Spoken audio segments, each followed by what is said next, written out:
A single cup, resting in a man's hand, doesn't look dangerous. No blade, no army, no battlefield. And yet, this quiet moment would echo through history for thousands of years, because the man holding that cup was not ordinary. He was a thinker, a questioner, a man who challenged everything people believed to be true. He could have run, he could have escaped, he was even given the chance. But instead, he chose to stay. He chose to drink. And in doing so, he didn't just accept death. He created a legacy that would outlive empires.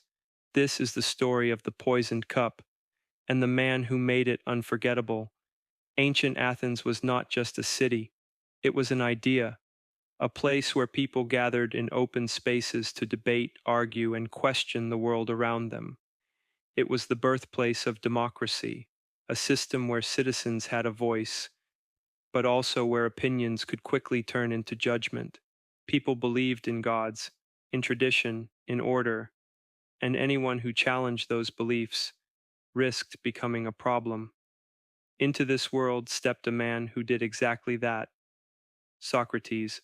Socrates didn't lecture like others. He didn't claim to have all the answers. Instead, he asked questions, simple questions, that led to uncomfortable truths. What is justice? What is truth? What makes a good life? At first, people were curious. Young men gathered around him. They listened, they learned, they admired his way of thinking. But slowly, admiration turned into frustration. Because Socrates had a way of exposing ignorance, he made confident people realize they didn't actually know what they thought they knew, and people don't like feeling exposed. It didn't take long for the city to turn on him. Socrates was accused of two things: corrupting the youth and disrespecting the gods.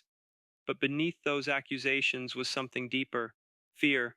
Fear of a man who couldn't be controlled, fear of ideas that couldn't be silenced. The trial began. Citizens gathered, voices rose, and Socrates stood, calm. He didn't beg, he didn't apologize, he spoke with clarity.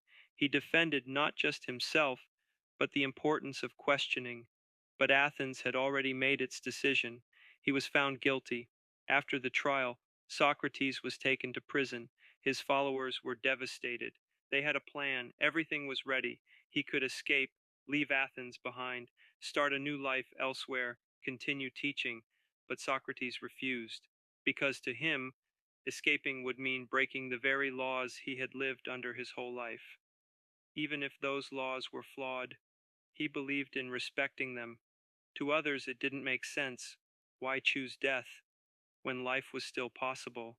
But Socrates wasn't thinking about survival, he was thinking about principle. The day came. The prison was quiet, heavy with emotion. A guard entered and carrying a simple cup. Inside it, hemlock, a poison known for its slow, certain effect. Socrates took the cup without hesitation. He spoke to his friends one last time, not about fear, not about regret, but about the soul, about life, about what comes after death. And then he drank. No resistance, no hesitation, just acceptance. The poison began its work, slowly. First, his legs, a numbness creeping upward. His friends watched, helpless. Some wept, some turned away, but Socrates remained calm.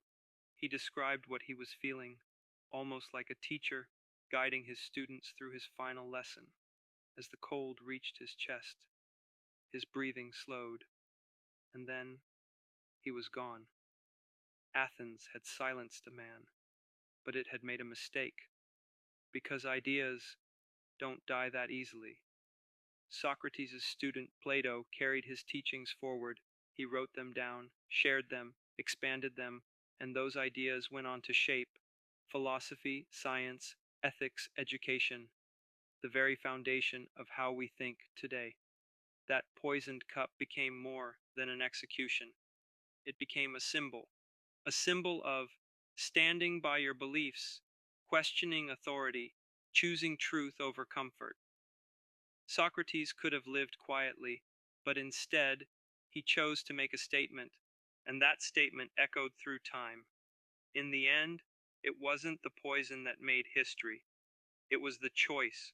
One man, one decision, one cup, and a legacy that refuses to fade. If this story made you think, then you're exactly where you need to be. Subscribe to Vault of History, like this video, and turn on notifications, because some of the most powerful moments in history aren't loud, they're quiet. And before you go, answer this. If you were in his place, would you drink the cup or choose to escape?